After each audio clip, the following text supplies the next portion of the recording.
అందరికీ నమస్కారం, శుభోదయం. Welcome to money master. 26th March Thursday. ముందుగా ప్రేక్షకులందరికీ శ్రీరామనవమి శుభాకాంక్షలు. ఏషియన్ మార్కెట్స్లో ట్రెండ్ మిక్స్డ్గా ఉంది. నికే 0.1% down, Hong Kong 1.3% down, Shanghai 0.4% down. నిన్న అమెరికన్ మార్కెట్స్ పరంగా చూస్తే అమెరికన్ మార్కెట్స్లో కొద్దిగా రీబౌండ్ అయితే మనం చూసాం. మెజారిటీ ఆఫ్ ది మార్కెట్స్ అన్నీ కూడా 0.5% నుంచి 30% మేర లాభాలతో అయితే ముగిశాయి. ఆయిల్ మాత్రం $100 దిగువకు వచ్చినప్పటికీ మళ్ళీ రీబౌండ్ $104 దగ్గర ఆల్మోస్ట్ బ్రెంట్ క్రూడ్ ట్రేడ్ కావడం చూస్తున్నాం. Iran has no intention to hold talks with US. Foreign minister says Trump proposal to end war being reviewed.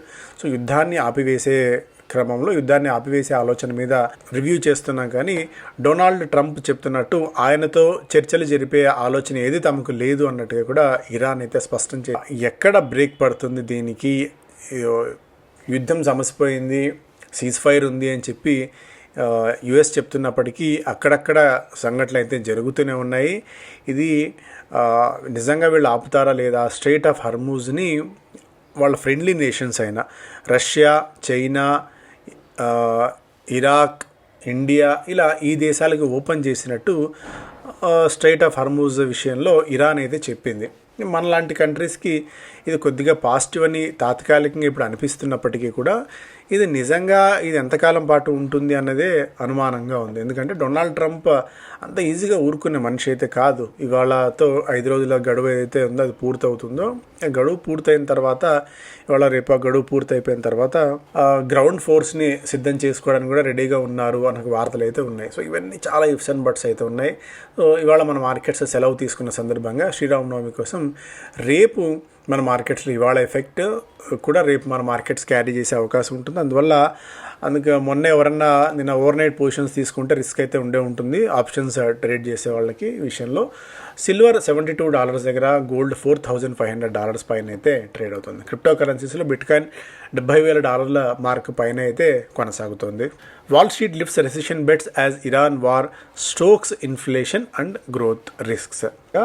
Oil at $150 will mean global recession. BlackRock CEO అంచనాల ప్రకారం ఒకవేళ ఇక్కడి నుంచి ఏమాత్రం చర్చలు సఫలీకృతం కాకుండా యుఎస్ ఇరాన్ మీద దాడులు తెగబడుతూ ఇరాన్ కూడా రిటాలియేట్ చేస్తూ ఉంటే మాత్రం క్రూడ్ పెరిగి స్ట్రెయిట్ ఆఫ్ హర్మూజ్ క్లోజ్ అవుతే క్రూడ్ $150 మార్కెట్కి చేరినట్టయితే అది ప్రపంచం మొత్తానికి గ్లోబల్ రెసిషన్ అండ్ గ్లోబల్ రిస్క్లోకి వెళ్తుంది అని చెప్పి బ్లాక్ రాక్ సిఇఓ తన అంచనాని తన విశ్లేషణ అయితే ఇక్కడ వెల్లడించారు. And Morgan Stanley sees S&P 500 boom despite West Asia war. ఇక్కడ వార్ జరుగుతున్నప్పుడు కూడా, వార్ ఎఫెక్ట్ ఉన్నా కూడా యుఎస్ అండ్ S&P 500 మాత్రం మంచి లాభాల్లో ఉండే అవకాశమే ఉంది.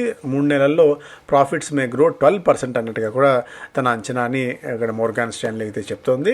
ఇంకొకటి, ఇప్పుడు మనం రష్యా మీద డిపెండ్ అవుతే అటు రష్యా యుక్రెయిన్ మధ్య వార్ కూడా జరుగుతుంది కాబట్టి యుక్రెయిన్ అనేక సందర్భాల్లో వాళ్ళ ఎనర్జీ అసెట్స్ మీద దాడులు చేయడం వల్ల రష్యాలో కేవలం 40% మేర మాత్రమే export capacity, at least 40% of Russia's oil export capacity halted. అంటే 60% యూటిలైజేషన్ మాత్రమే ఉంది. 40% మేర వాళ్ళ క్రూడ్కి సంబంధించిన ఎక్స్కవేషన్ కానివ్వండి, లేదా ఎక్స్ప్లోరేషన్, లేదా శుద్ధీకరణ, ఇవన్నీ ఏవైనా సరే పూర్తి స్థాయిలో రష్యాలో కూడా జరగట్లేదు. బికాజ్ ఆఫ్ అనేక అసెట్స్ మీద దాడులు చేసిన తరుణంలో అనేది కూడా ఒక ఎఫెక్ట్ ఇది. ఎందుకంటే మేజర్గా రష్యా పూర్తిగా ఆయిల్ బిజినెస్ మీద, క్రూడ్ బిజినెస్ మీద ఆధారపడింది. And one of the major revenue sources వాళ్ళకి ఇది.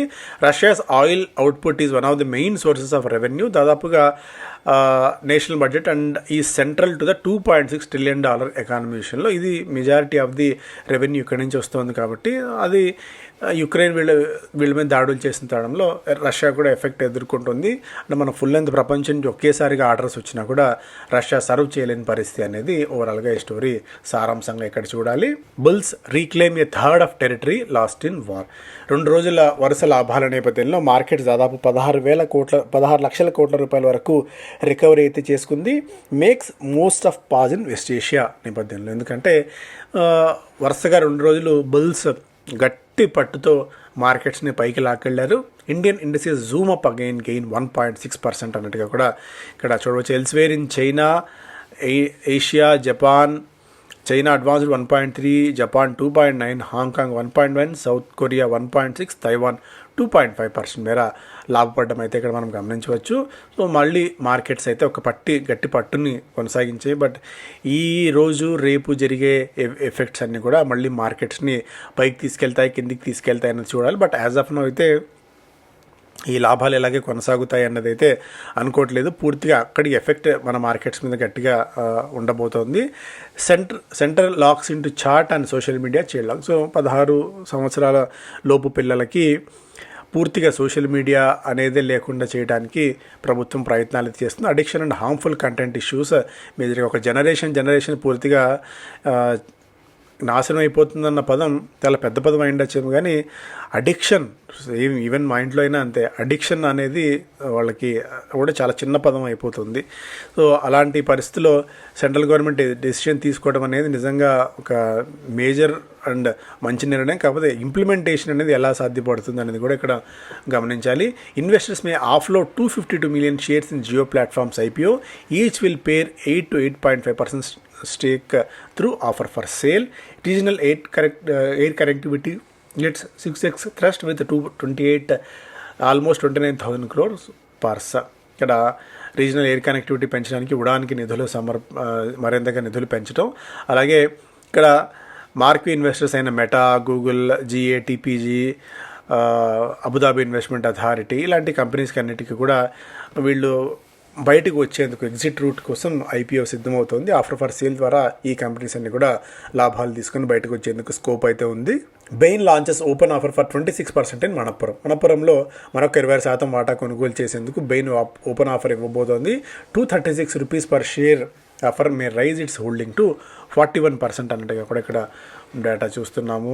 రూపీ ఆల్మోస్ట్ వచ్చేసి $94 likely RBI intervention prevents breach. So ఇప్పుడు RBI ఇంటర్వ్యూన్ అవుతే సో నెంబర్ పరంగా 94ని క్రాస్ అవుతుందా లేదా అది కేవలం ఒక పాయింట్ మాత్రమే. అది ఈవెన్ RBI అయితే సెంటిమెంటల్ పాయింట్ ఆఫ్ వ్యూలో 94 క్రాస్ అయిందని అనుకోవడానికి తప్ప psychological and sentiment mark. But RBI ఎంత ఇంటర్వ్యూన్ అయినా మార్కెట్ ఫోర్సెస్ మరింతగా కిందికి తీసుకెళ్లేందుకే స్కోప్ అయితే దొరుకుతుంది. HFCL to house all defense related bids in new arm.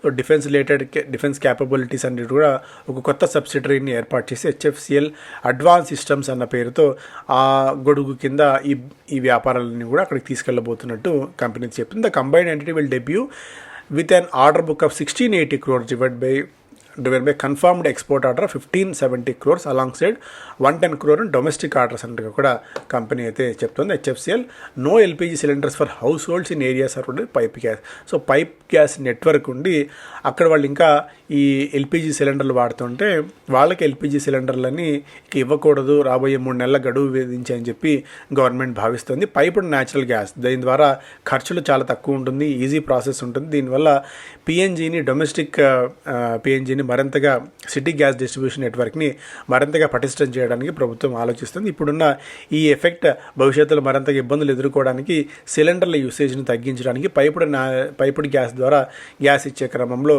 ప్రభుత్వం ఒక ఆలోచన చేస్తుంది. ఇది ఒక టఫ్ డెసిషన్ కూడా, ఎందుకంటే ఖచ్చితంగా వాళ్ళు సిలిండర్స్ తీసేసి పైపుడ్ గ్యాస్ నెట్వర్క్నే వినియోగించుకోవాల్సిన స్థితి అయితే రాబోతోంది.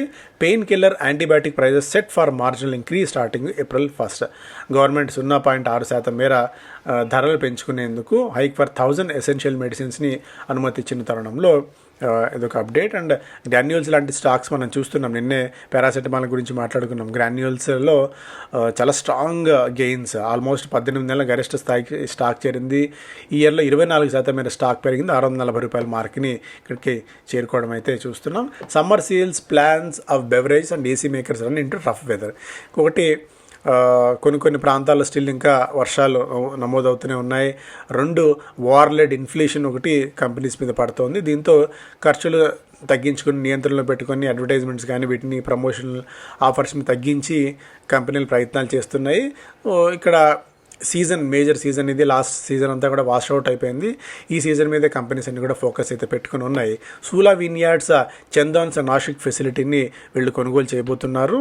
includes land, building and wine making infrastructure at the Dindori estate for 20 crores, but excludes brand assets అన్నట్టుగా కూడా సూలా విన్యార్డ్స్ అయితే చెప్తోంది. మొన్నే ప్రమోటర్స్ వాటాలు పెంచుకున్నారు, కొద్దిగా మళ్ళీ సూలా విన్యార్డ్స్ లైమ్లైట్లోకి వచ్చే ప్రయత్నం అయితే చేస్తుంది. బిజినెస్ స్టాండర్డ్లో markets rebound further as easing crude lifts sentiment. ఇవన్నీ కూడా ఆల్రెడీ మనం మాట్లాడుకున్న అంశాలే. GST reforms have boosted economy అన్నట్టుగా ఫైనాన్స్ మినిస్టర్ చెప్తున్నారు. Jio ready with DRHP 2.5% offload చేయబోతాం. $125 బిలియన్ వాల్యుయేషన్తో ఐపీఓకి అయితే సిద్ధమవుతోంది జియో. ఇంతకుముందు కూడా మాట్లాడుకున్నట్టు Hormuz route open for friendly countries including India, Iran చాలా స్పష్టంగా అయితే ఈ విషయాన్ని చెప్పింది. అలాగే RCB deal and growth outlook are positives for United spirits. ఇక్కడ మంచి వాల్యుయేషన్స్తో దాదాపు 16,000 కోట్ల రూపాయల మంచి వాల్యుయేషన్స్తో వీళ్ళు ఇక్కడ తీసుకున్న తరుణంలో, ఆర్సీబీని కొనుగోలు చేసిన తరుణంలో యునైటెడ్ స్పిరిట్స్కి ఇది ఒక పాజిటివ్ అవుతుంది రాబోయే రోజులు అన్నట్టుగా కూడా ఇక్కడ ఒక వార్త. Kotak Mahindra bank reports FD fraud to Panchkula police. Municipal corporation deposits ఏవైతే ఉన్నాయో వాటిల్లో పక్కదారి పట్టించారన్న ఒక అనుమానాన్ని కోటక్ మహీంద్రా బ్యాంక్ యాజమాన్యం గుర్తించింది. దీంతో పోలీసులకి ఈ విషయాన్ని చేరవేసింది. ఎల్ఎన్టీ నిన్న 3.4% మేర పెరిగింది. మంచి ఆర్డర్స్ అయితే వచ్చాయి. Kajaria Ceramics acquires 10% stake in Kajaria Surface, దీంతో 5% ప్లస్ టొరెంట్ పవర్ 2% ప్లస్ సమర్థన మదర్ ఒక 2% దాకా పెరిగింది. ఒక వార్తల నేపథ్యంలో గ్రాన్యూల్స్ ఆల్రెడీ మాట్లాడుకున్నాం. పీసీబీఎల్ నిన్న 16% దాకా పెరిగింది. ట్రివేన్ ఇంజనీరింగ్లో దాదాపు 91 రెట్ల అధిక వాల్యూమ్స్తో స్టాక్ నిన్న 10% మేర పెరిగింది. బికాజ్ ఈ ఎథనాల్ ఒకటి పుష్ అండ్ ఎంక్యూర్ ఫార్మా నిన్న ఆల్ టైమ్ హిట్ చేసింది, 3.5% మేర పెరిగి. సో ప్రధానంగా ఇవి వార్తలు. మార్కెట్స్లో ఇవాళ సెలవు కారణంగా రేపు ఒక మంచి ఇవాళ జరిగే ఎఫెక్ట్ మన మార్కెట్స్ మీద ఉండవచ్చు. సో ఈరోజు రేపు జరిగే మనకి వార్ రిలేటెడ్ న్యూస్ ఎప్పటికప్పుడు వీటిని మనం ఫాలో అవుతూ ఉండాలి మార్కెట్స్లో. అప్పుడు మాత్రమే మనం ఒక మంచి తీసుకోవచ్చు. ఇంతకుముందు కూడా మనం చెప్పుకున్నట్టు మార్కెట్స్ నుంచి ప్యానిక్ అవ్వకుండా సో మంచి స్టాక్స్ని హోల్డ్ చేసుకుందాం, వీళ్ళేది యావరేజ్ చేసుకోవడం. సో వీక్ స్టాక్స్ని ఎగ్జిట్ అయ్యేందుకు ఇది ఒక మార్గం అని చెప్పి అదే స్టాండ్ అయితే ఉంది ప్రస్తుతానికి. సో ఇవి major news. Thank you so much.